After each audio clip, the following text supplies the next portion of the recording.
Hi, this is Zach Meir with the US Blue Chips here at Zach's Traders Cafe for Saturday, the 7th of June. Starting off with Apple, which I suppose is still slightly concerning in the sense that it can't get out of that falling trend channel there from December, and also break the 50-day line at $203. So we're sort of skimming the top of that channel. We do get an end-of-day close, presumably through 205. Then looking for the top of that intermediate channel there at $218, maybe by the end of this month. Otherwise, we might have to have a test of the recent support line down to $193. RSI at 50, which is not really helping us either way, because in a bear market that tends to be the top of the range, but hopefully we can get a break through that 205 zone. Moving on to Amazon, and here a slightly more cheery scenario, and you'll see why in a second. That's because we've broken the top of that falling trend channel. In this case, it's November, and also broken the equivalent line that we're seeing on the Apple chart.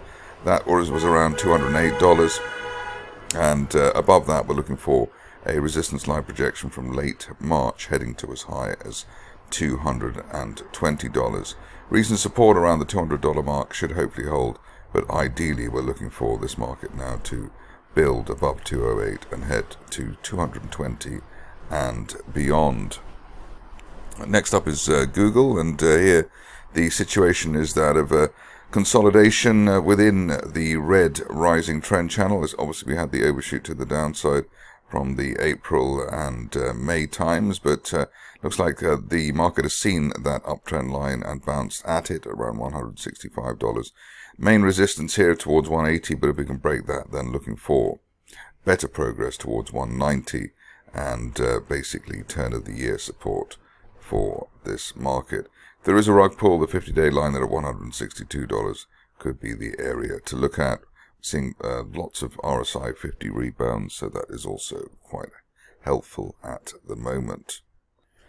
Next on the list is J&J, otherwise known as Johnson & Johnson, and you can see here that we're right in the middle, right on the 50-day line, so not really much help at all from the technical triggers. I suppose the end of week was positive in the sense that we had an RSI 50 rebound. That's the second one in the recent past, so the glass half full hopefully here, and looking for the top of that rising trend channel from the beginning of April up to 163 is a target for the end of this month, and you can see that just above it is the top of that gap from the end of March. So 163, 164 possible, while we remain above recent support at $152. Next up, JP Morgan, and here a rather strange mini range that the shares have managed to deliver, so between 260 and 270. Looking for a breakout through that range, obviously, and then a test, hopefully, of the highs that we had back in February up to 280. So rather simple mathematical situation there. So end of day close through 270, really what we are looking for on that particular stock. Moving on to Meta, and here the situation seems to be in full recovery mode. We've got the stock fast approaching top of the channel and the old February resistance at around $740. That's our target for the end of this month, while we remain above recent support towards $680. But the rebound there and the bounce there really has been something of a gift. Speaking of gifts, we've got Microsoft at the highs. Very, very impressive indeed. Top of that broadening triangle that we had there for it from the end of last year, from back in October. And so just nudged the top of that, the resistance line there at $472.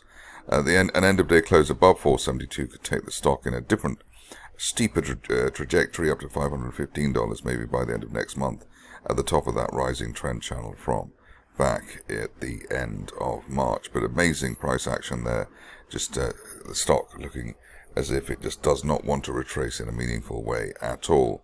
At the moment, any weakness towards the low 450s would probably be regarded as a buying zone, or we would look to that on any rug pull that was delivered. On to Nvidia, and here the shares continuing their recent attempt at recovery. We've got the sticky $143 mark there for the shares, Above that, we could be going to a new level up to the upside, which is a resistance line projection from the turn of the year. That's promising a target as high as $164, which I suppose might have to wait for the end of the summer. The key now, though, is that we stay above the broken red resistance line there and initial May resistance at $136. Moving along to Procter & Gamble, and here stock in mid-range just below the 50-day line and just below RSI 50, so there is a risk of falling down a little bit lower towards the 156 mark, which is the floor of that falling trend channel. Slightly negative as well, apart from the falling channel, on the basis that we had an unfilled gap to the downside on Thursday, and that has so far held. So if you are a bull of this stock, you want to see an end-of-day close back above the 50-day line and RSI 50 as soon as possible. On to Tesla, where I suppose the CEO of the company is making rather more news, or making as much news as the share price at the moment. We've had obviously the fallout from the Trump-Musk fallout, and that broke the shares down from $360.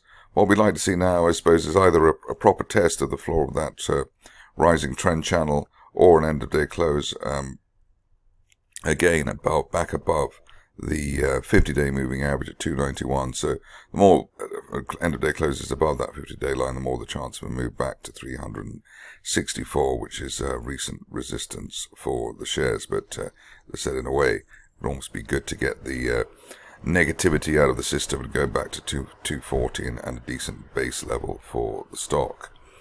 Finishing off with Walmart, and here a wall of resistance coming through there, just through the $100 level. There is obviously the support of the 50-day line, or theoretical support there at $94, and perhaps those interested in a bullish position in the stock would look to buy any dip towards that 50-day line. RSI is still above neutral 50 and has been since basically the middle of April, so this still looks relatively strong, even though for the time being $100 has been the resistance. That's it from me today. More updates at the same time next week.